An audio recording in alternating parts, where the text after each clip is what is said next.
চার অঙ্কের সর্ববৃহত্তম বর্গ সংখ্যাটি হলো কত?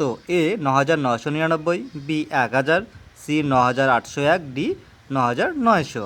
কীভাবে বের করবে? যেহেতু বলেছে চার অঙ্কের সর্ববৃহত্তম বর্গ সংখ্যা, সেই জন্য চার অঙ্কের সর্ববৃহত্তম সংখ্যাটি আগে নিতে হবে, তারপর সেটির বর্গ বের করতে হবে, অর্থাৎ সেটি দেখতে হবে স্কোয়ার কিনা।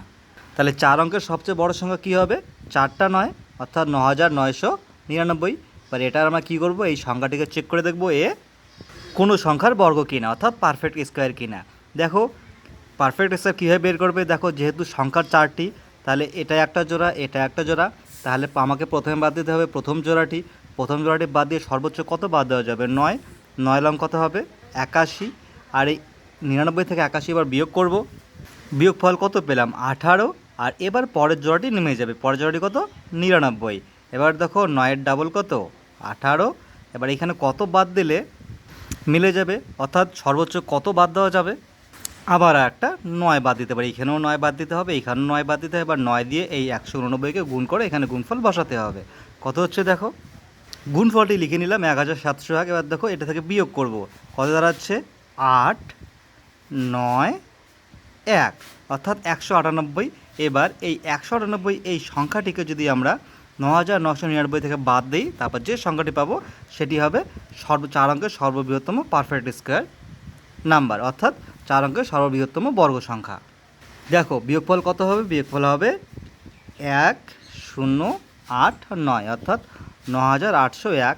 উত্তর হবে অপশান সি, 9801। এবার যদি এখানে 4 অঙ্কের না বলে 5 অঙ্কের সর্ববৃহত্তম বর্গ সংখ্যা চাইতো, তাহলে কি করতে? অথবা 6 অঙ্কের, 7 অঙ্কের, 8 অঙ্কের। দেখো যদি 5 অঙ্কের বলতো তাহলে কি করতে হতো? 5টা 9 আগে নিয়ে নিতে হতো। এবার এই 5টা 9 থেকে কি করতে হবে? পারফেক্ট স্কোয়ার নাম্বার বের করতে হবে। ঠিক সেমভাবে কিন্তু এখানে দেখো আগে যেহেতু জোড়া ছিল, এখানে জোড়া নেই, এটা একটা জোড়া, এটা একটা জোড়া, এখানে একটা পড়ে রয়েছে বেজোড়া।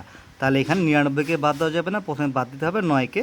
দেখো 3, 3-এ 9 মিলে গেল। এবার আসবে এই যে 99, দেখো 3-এর ডাবল 6। এবার সর্বোচ্চ কত বাদ দিতে পারি? 1 বাদ দিতে পারি, এখানেও 1 বাদ যাবে, তাহলে 61 আর 1-এ গুণ করলে 61। এবার দেখো এখানে কত দাঁড়াচ্ছে? 8, 3, আর এখানে এবার এই 99 নেমে যাবে। এবার দেখো কত হচ্ছে? এই যে 31, 31-এর ডাবল 62 নেমে গেল। এবার এখানে সর্বোচ্চ কত বাদ দিতে পারি আমরা?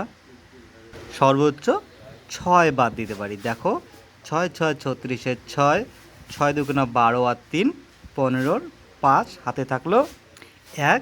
এবার দেখো 6 6 36 আর 1-এ 37। এবার একটা ছোট্ট সংখ্যা বেরোবে এখান থেকে, বিয়োগফল।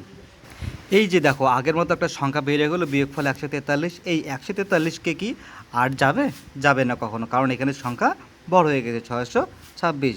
তাহলে এই যে 143কে যদি আমি 99,999 থেকে বাদ দিই, তাহলে আমি পেয়ে যাব 5 অঙ্কের সর্ববৃহত্তম বর্গ সংখ্যা, অর্থাৎ পারফেক্ট স্কোয়ার নাম্বার।